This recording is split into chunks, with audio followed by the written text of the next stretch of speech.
नूह में 750 इमारतों को मुनज़्ज़म कर दिया गया। मैं ये पूछना चाहता हूँ, बिल्किस बानो इस देश की बेटी है या नहीं? उसकी माँ का रेप किया, उसकी बेटी को कत्ल कर दिया, उसकी माँ का कत्ल कर दिया, हिजाब को एक मसला बना दिया गया। आप विश्वगुरु कहते हैं। कतर में 8 नेवी ऑफिसर 1 साल से जेल में है, आप नहीं ला सके उनको। इखलाक से लेकर पीलू खान से लेकर अफवान अंसार, मॉब लिंचिंग पूरे पसमानदा मुसलमान की होती है। अगर इनको मालूम हो जाए कि क्विट इंडिया का नारा एक मुसलमान ने दिया था तो वो भी नहीं बोलेंगे। वो क्या आज चीन हमारी जमीन पर नहीं बैठा है? जो गौ रक्षक है, जिसका नाम मोनू है, वो आपके लिए मोनू डार्लिंग बन गया। कुर्सी है तुम्हारा, ये जनाजा तो नहीं, कुछ कर नहीं सकते तो उतर क्यों नहीं जाते? नमस्कार, मैं कविता उनियाल, आप देख रहे हैं media today TV. Asaduddin Owaisi को संसद रत्न यूं ही नहीं कहा जाता, क्योंकि असदुद्दीन ओवैसी संसद में ऐसे मुद्दे उठाते हैं जो दूसरे नेता या तो जानबूझकर नहीं उठाते या उठाने से डरते हैं। अविश्वास प्रस्ताव पर संसद में 2 दिन से तीखी बहस चल रही है।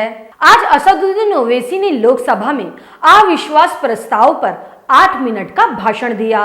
अपने 8 मिनट के भाषण में असदुद्दीन ओवैसी ने मोदी सरकार के सामने 11 मुद्दे उठाए। असदुद्दीन ओवैसी ने अपने भाषण में आरपीएफ के उस जवान को वर्दीधारी आतंकी बताया जिसने जयपुर मुंबई एक्सप्रेस में 3 मुसलमानों की गोली मारकर हत्या कर दी थी। ओवैसी ने इस मसले को उठाते हुए अपने भाषण की शुरुआत की। सर, हालिया दिनों में हमारे मुल्क में ट्रेन में एक वर्दीपोश दहशतगर्द ने अपने सीनियर मीना साहब का कत्ल करने के बाद ट्रेन के कंपार्टमेंट में जाकर नाम पूछकर, चेहरे पर दाढ़ी देखकर, कपड़े देखकर उनको कत्ल कर दिया।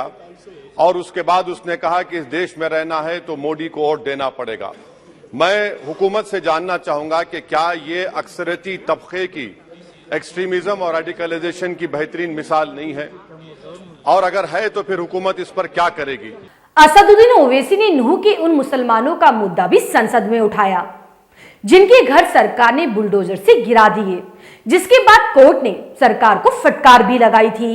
नूह में 750 इमारतों को बगैर ड्यू प्रोसेस फॉलो किए उनके इमारतों को मुनज़्ज़म कर दिया गया, और इसलिए कि वो मुसलमान थे, पूरे के पूरे इलीगल थे। इसीलिए पंजाब की हाईकोर्ट, हरियाणा की हाईकोर्ट ने कहा कि ये एथनिक क्लेंसिंग है। इसकी एक बेहतरीन मिसाल है उस हुकूमत की। तीसरी है कि इस मुल्क में एक नफरत का माहौल, बल्कि एक आतिश को पैदा कर दिया गया, मुसलमानों के खिलाफ नफरत का माहौल। ये 9 साल का इनका ये कारनामा है। उसके बाद ओवैसी ने मणिपुर का मुद्दा संसद में उठाया, जहां अर्धसैनिक बल और पुलिस एक दूसरे के आमने सामने आ गए हैं। तीसरा सर, मणिपुर के ताल्लुक से कल बड़ा लंबा जवाब वजीर दाखिला ने दिया। सर, आसाम राइफल के ऊपर केस बुक हो जाता है, FIR हो जाता है। सर, मैं हरियाणा और मणिपुर के वजीर आला के लिए किसी शायर ने अच्छा कहा था कि कुर्सी है तुम्हारा, ये जनाजा तो नहीं, कुछ कर नहीं सकते तो उतर क्यों नहीं जाते? इसके बाद असदुद्दीन ओवैसी ने हिजाब का मुद्दा भी संसद में उठाया। 14 पॉइंट हिजाब को एक मसला बना दिया गया और मुस्लिम बच्चों को तालीम से महरूम कर दिया गया। क्या ये आपका लिबर्टी ऑफ कॉन्शियंस है? कहां गया आपका जमीर? मुस्लिम महिला बिल्किस बानो, गुजरात दंगों में जिनका गैंगरेप किया गया था, कोर्ट ने आरोपियों को जमानत दे दी। असदुद्दीन ओवैसी ने यह मसला भी संसद में उठाया। मैं ये पूछना चाहता हूं, बिल्किस बानो इस देश की बेटी है या नहीं? जिस बिल्किस बानो को 11 लोगों ने रेप किया, प्रेग्नेंट थी, उसकी मां का रेप किया, उसकी बेटी को कत्ल कर दिया, उसकी मां का कत्ल कर दिया, आपने कातिलों को रिहा कर दिया। ये आपका कॉन्शियंस है? ये आपका कॉन्शियंस है? आप तो मेजोरिटेरियन पॉलिटिक्स को फरोग दे रहे हैं। ओवैसी ने चीन का भी मुद्दा उठाते हुए मोदी सरकार को घेरा। उन्होंने कहा कि प्रधानमंत्री नरेंद्र मोदी ने चीन के राष्ट्रपति को भारत बुलाया और झूला झुलाया, और आज चीन भारत की जमीन पर कब्जा करे बैठा हुआ है। आज चाइना के ऊपर कोई नहीं बोलते हैं। प्रधानमंत्री मोदी ने उस वक्त 2013 में जब प्रधानमंत्री नहीं थे कहा था कि समस्या बॉर्डर पर नहीं, दिल्ली में है। अगर हम अपनी जमीन पर हैं तो डिसएंगेजमेंट क्यों कर रहे हैं? क्या आज चीन हमारी जमीन पर नहीं बैठा है? क्या आज चीन से आप बातचीत कर रहे हैं? आप डिसएंगेजमेंट कर दिए, बताइए डी एस्केलेशन, डी इंडक्शन कब होगा? मैं आपके जरिए से हुकूमत को बता रहा हूं कि अगर प्रधानमंत्री ने अहमदाबाद में शी जिनपिंग को बुलाकर झूला झुलाया था, क्या हुआ? क्या नतीजा निकला उसका? चेन्नई दिखाया, क्या नतीजा निकला? सर, इसलिए चीन पर बोलिए, चीन को उखाड़ कर फेंकिए। ओवैसी ने युवाओं की बेरोजगारी का मुद्दा भी संसद में उठाया। हाई इन्फ्लेशन है इस मुल्क में, हाई अनएम्प्लॉयमेंट है, स्टैग्नेटिंग कंजम्पशन है, इसकी वजह से महिलाओं में हाई एनीमिया लीड कर रहा है। ये हुकूमत इसकी जिम्मेदार है। असदुद्दीन ओवैसी ने कुलभूषण जाधव का मुद्दा भी संसद में उठाया। आपको बता दें, कुलभूषण जाधव भारत का रहने वाला है और पाकिस्तान की जेल में बंद है।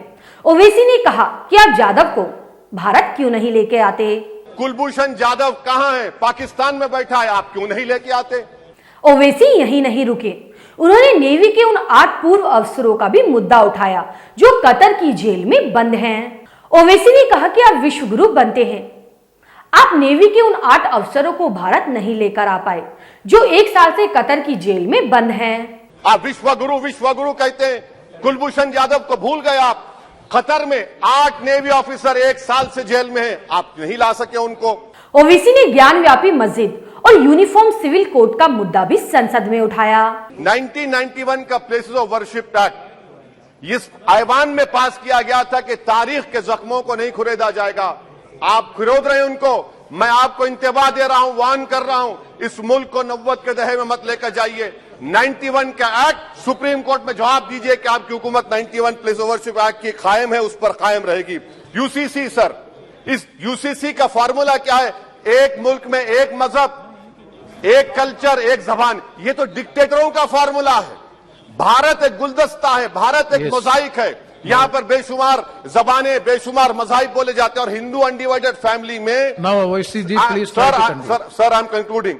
मोदी सरकार ने अल्पसंख्यकों का बजट 50% तक कम कर दिया। ओवैसी ने कहा कि आप पसमानदा मुसलमानों की बात करते हैं, आपकी सरकार में एक भी मुस्लिम मंत्री नहीं है। माइनॉरिटी वेलफेयर का बजट 40% कम कर दिया गया।